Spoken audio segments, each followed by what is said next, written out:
Luke tells us that as Paul was sharing the gospel with these ladies, there was a woman named Lydia listening in, and, quote, the Lord opened her heart to pay attention to what was said by Paul.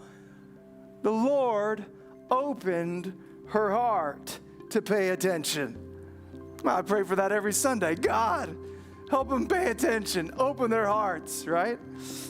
But here's what I think is so interesting. It wasn't Paul's oratory brilliance that kept Lydia's rapt attention. We know from other places, people said, Paul, he stinks as a public speaker.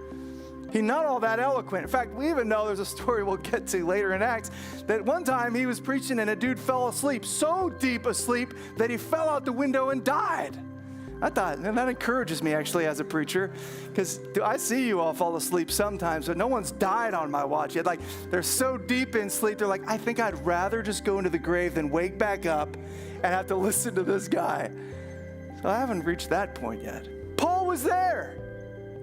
They're not paying attention because he's just so dynamic.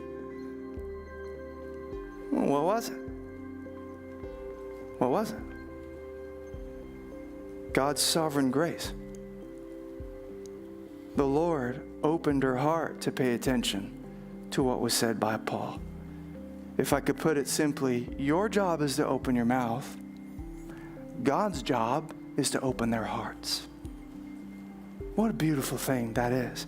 Your job, open your mouth. God's job, open their hearts. I was reminded to some degree of this a couple weeks ago when I heard another minister say, hey, listen, when you stand before God on that last day, and we know from the parable that Jesus tells in Matthew 25, he's not going to say, well done, good and eloquent servant.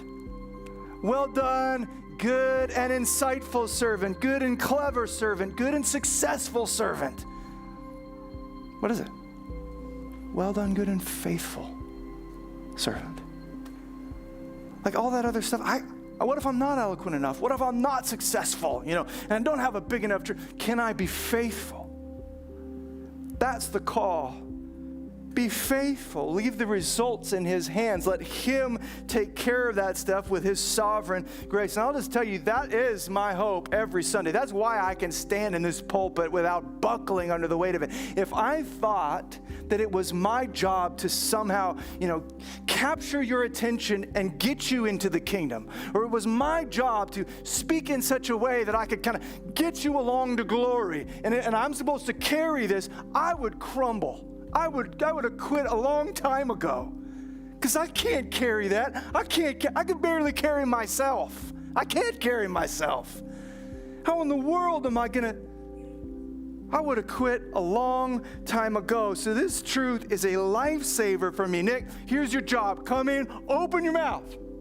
Try to be as faithful as you can to God's word, and let him do the rest. Let him open their hearts. Let him lead them onward. Let him take it from there and do what seems good to him in his sovereign grace.